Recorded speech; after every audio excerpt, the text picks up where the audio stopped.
আজকে যে একটা গুরুত্বপূর্ণ বিষয় নিয়ে কথা বলার জন্য আপনাদের সামনে এসেছি সেটা হলো চেঞ্জ ম্যানেজমেন্ট আমরা বলি বা পরিবর্তন। এই পরিবর্তনটা আমরা ব্যক্তি লাইফে যেমন চাই, ঠিক অর্গানাইজেশনেও ঠিক একই রকম পরিবর্তন আমরা চাই।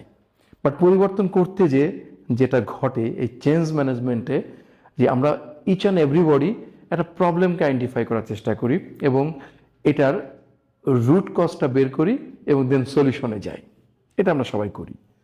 বাট কন্টেম্পোরারি ওয়ার্ল্ড, ফরচুন 500 কোম্পানিগুলো তারা কিন্তু একটা খুব মজার একটা টুলস ইউজ করে, যেটা চেঞ্জ ম্যানেজমেন্টে, অর্গানাইজেশন ডেভেলপমেন্টে অথবা প্রোডাক্টিভিটি এনহ্যান্সে, এমপ্লয়ি ডেভেলপমেন্টে, কাস্টমার সার্ভিসে, ইন এভরি প্লেসে একটা টুলস ইউজ করা হয় পরিবর্তনের জন্য, চেঞ্জ ম্যানেজমেন্টের জন্য। সেটা হলো অ্যাপ্রিসিয়েটিভ ইনকোয়ারি, যেটাকে বলা হয় পজিটিভ অ্যাপ্রোচ টু চেঞ্জ।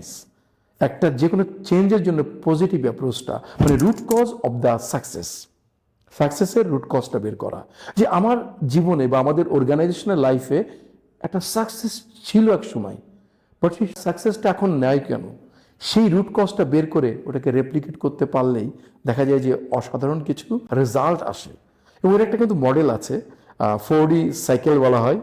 সেই 4D সাইকেলের একটা হলো আপনার ডিসকভার করা, কি ছিল সাকসেসটা, দেন হলো এটাকে স্বপ্ন দেখা, যেটাকে বলি ড্রিম, দেন আমরা চলে যাই হলো ডিজাইন করি কিভাবে আমরা এই সাকসেসটাকে বর্তমানে রেপ্লিকেট করতে পারি প্রোডাক্টিভিটি এনহ্যান্সের জন্য, organization productivity, people productivity, as well as এটা ডেস্টিনি। আমরা যেটা করি অ্যাকশন প্ল্যানে চলে যাই এবং ডেস্টিনিতে চলে যাই এবং আমরা এটাকে ডিসপ্লেও করি অনেক সময়। হ্যাঁ, তো এই জিনিসগুলো কিন্তু খুব ইন্টারেস্টিং এবং very contemporary to change or to enhance the productivity of the organization as well as the human resource also এবং ডিপার্টমেন্টেরও।